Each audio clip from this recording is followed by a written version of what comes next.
अविनाश, तुम कब मेरी बात सुनोगे? आखिर मैं तुम्हारी पत्नी हूँ। काव्या ने गुस्से में अविनाश से कहा। अविनाश कुछ बोले ही घर से बाहर निकल गया और ऐसा अब हर दिन होने लगा। काव्या अपनी सास सुलोचना जी की बहुत इज्जत करती थी, लेकिन सुलोचना जी उसे हमेशा नीचा दिखाने में लगी रहती थी। आज भी काव्या ने सुबह उठकर नाश्ता बनाया। अविनाश को सूजी का हलवा बहुत पसंद था, इसीलिए उसने नाश्ते में सूजी का हलवा बनाया और सबको परोस दिया। उसके ससुर रमेश जी ने सुलोचना को टोकते हुए कहा, ये क्या फिजूल खर्ची है, सुबह सुबह देसी घी का हलवा? सुलोचना जी ने काव्या को डांटते हुए पूछा, क्यों री बहू, देसी का घी तेरे मायके से आया है? माँ जी, वो इन्हें हलवा बहुत पसंद, इसीलिए थोड़ा सा बनाया है। यह कहकर काव्या अविनाश की तरफ देखने लगी। शायद वो कुछ बोले, तभी उसकी सास ने कहा, मैं सब जानती हूँ, मेरे बेटे का बहाना करके खुद का खाने का मन होगा। अविनाश चुपचाप नाश्ता करने लगा। काव्या की आंखों में आंसू आ गया। इससे ज़्यादा बुरा उसे तब लगा जब अविनाश ने बिना हलवा खाए ऑफिस चला गया और कुछ कहा नहीं। काव्या घर का काम समेटने लग गई। सुलोचना जी बाहर रूम में बैठकर बड़बड़ा रही थी। काम करके काव्या अपने कमरे में जाकर रोने लगी। कितने नाजों से पाला था उसके पापा ने उसे आज भी याद है। एक बार उसने गाजर के हलवे की फरमाइश की और माँ ने उसे सूजी का हलवा बनाकर दे दिया। पापा को जब पता चला तो वो तुरंत बाजार चले गए और ढेर सारा गाजर का हलवा लाए थे। उस दिन वो बिना कहे 2-4 प्लेट हलवा खा गई और आज उसे सूजी के हलवे के लिए इतनी बातें सुनाई जा रही है। उससे गुस्सा सास ससुर पर नहीं, अविनाश पर आ रहा था, जो कि उसने एक शब्द नहीं कह पाया। शाम को जब अविनाश से उसने शिकायत की तो बस इतना ही बोला, इस घर में केवल माँ की पसंद का खाना बनता है, आगे से मेरी पसंद का कुछ मत बनाना। काव्या ने अविनाश से बात करना बंद कर दी। आखिर क्या कसूर था काव्या का? यही कि अविनाश से बहुत प्यार करती है। कुछ दिन बीत गए। एक दिन काव्या ने सुलोचना जी से कहा, माँ जी, मैं अपने घर जाना चाहती हूँ कुछ दिनों के लिए, अगर आप कहें तो आज ही चली जाऊँ। कई दिन पहले माँ का फ़ोन आया था, कह रही थी कि पापा की तबीयत ठीक नहीं है। सुलोचना जी वहाँ जब भी जाती 1 हफ्ते से पहले वापस नहीं आती। घर का काम कौन करेगा? तेरे ससुर और मेरा बेटा तो शाम को थक कर हार कर घर आते हैं, यहाँ उन्हें खाना भी नसीब नहीं होगा। मुझे तो चक्कर आ रहा है, मैं खाना नहीं बनाऊंगी। जाना तो 1 दिन के लिए चली जा। काव्या मन मारकर 1 दिन के लिए पीहर पहुँच जाती है। वहाँ पहुँचकर उसे और भी आश्चर्य होता है। भाभी, मम्मी पापा कहाँ गए? काव्या ने घबराकर पूछा। उन दोनों का मन नहीं लग रहा था, वो तीर्थ पे चले गए, भाभी ने जवाब दिया, और न जाने कब आएंगे। वैसे तुम कितने दिनों के लिए आई हो? क्योंकि मुझे भी अपने पीहर जाना है। संगीता भाभी का यह व्यवहार देखकर काव्या और भी चौंक गई। क्या ये वही भाभी हैं जो उससे बहुत स्नेह जताती थीं? काव्या सोफे पर बैठकर सोच रही थी। अच्छा, जो भैया ने मकान के पेपर साइन करा लिए, अपने हिस्से का छोड़ दिया था, शायद ये उस साइन के लिए ही प्यार जताया जा रहा था। काव्या उठ खड़ी हो गई। भाभी, मुझे कुछ काम याद आ गया है, मैं फिर आऊँगी। ऐसा कहकर वो तेज़ी से बाहर निकल गई। पीछे से गेट बंद होने की आवाज़ से वह समझ गई कि भाभी को उसके जाने का कुछ खास फर्क नहीं पड़ा है। भारी कदमों से चलते चलते वह मंदिर के पास पहुंच गई, क्योंकि शाम से पहले उसे ससुराल अगर वो चली जाती तो सुलोचना जी उससे कई सवाल करती। मंदिर में जाकर उसने भगवान के दर्शन किए। बस न कुछ मांगा न कुछ बोला, बस भगवान के चरणों में शीश नवाकर वो बाहर आकर बैठ गई।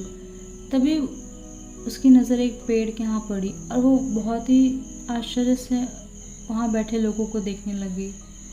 और उसे क्या दिखाई दिया कि उसके माता पिता वहाँ बैठे हैं। काव्या भागकर उनके पास पहुँच गई। काव्या को देखकर उसकी माँ रोने लगी और बोली, बेटी तू यहाँ कैसे? पापा ने पूछा। वो छोड़िए, ये बताइए आप यहाँ कैसे, और आप तो तीर्थ पे गए थे ना? काव्या के सब्र का बांध टूट गया। उसकी आंखों से आंसू बह रहे थे।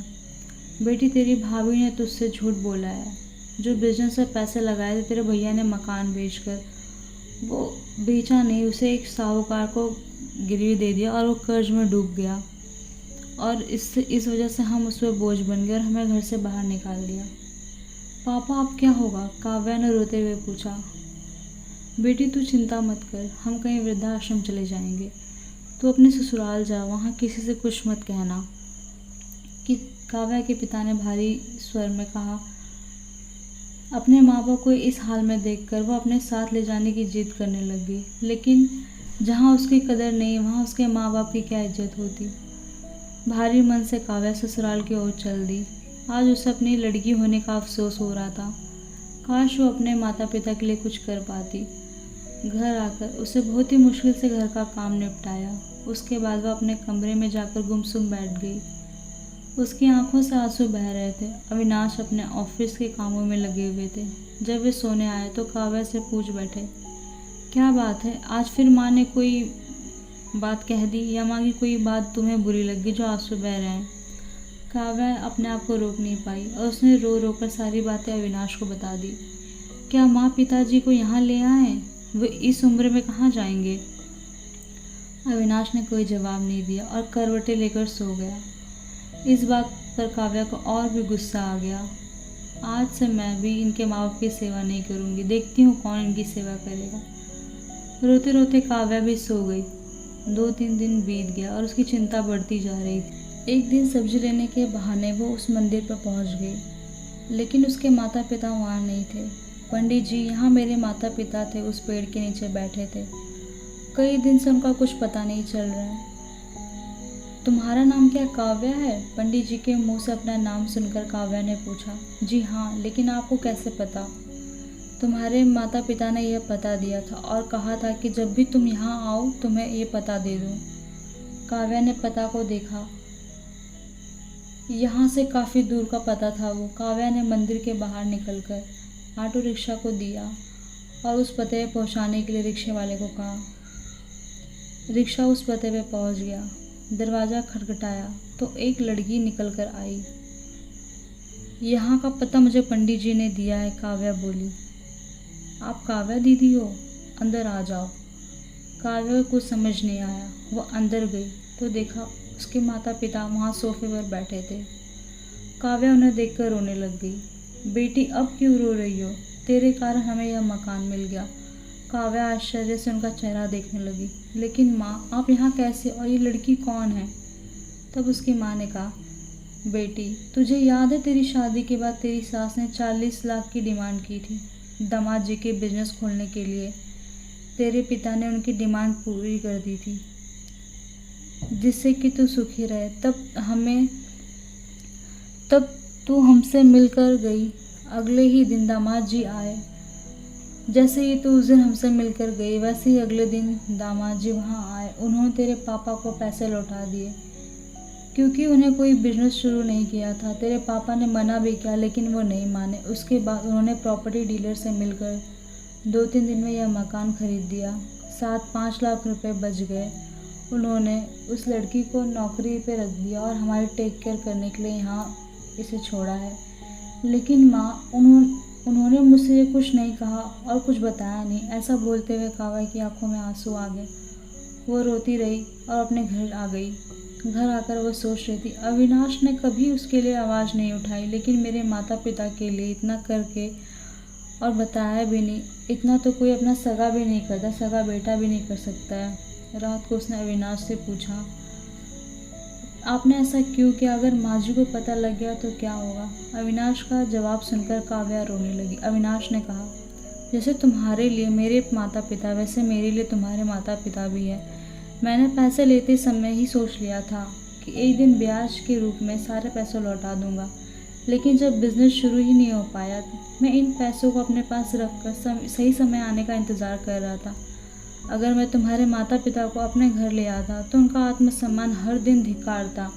बेटी के घर वे रहना पसंद नहीं करते। वे अपने आत्मसम्मान और अपने आप को अपमानित नहीं कर सकते थे, इसलिए मैंने ये सब किया। पीछे खड़ी सुलोचना जी बोली, बेटी वह पैसा हमने उधार लिया था, ये तुम्हारे पापा की ही अमानत है। मैंने तो अविनाश से पहले ही कह दिया था कि ये पैसा हम ब्याज के रूप में उन्हें धीरे धीरे लौटा देंगे। चल अब सो जा, सुबह नाश्ता टाइम पर नहीं बना तो अच्छा नहीं होगा। ऐसा कहकर सुलोचना जी हंसने लगी। उनकी इस बात को सुनकर काव्या, अविनाश और सुलोचना जी जोर जोर से हंसने लगे। तो इस कहानी का तात्पर्य ये होता है कि जैसा हम सोचते हैं वैसा नहीं होता है, और हर रिश्ते के लिए हर रिश्ते की अहमियत होती है। बस आपके अंदर इंसानियत होनी चाहिए और समझदारी होनी चाहिए।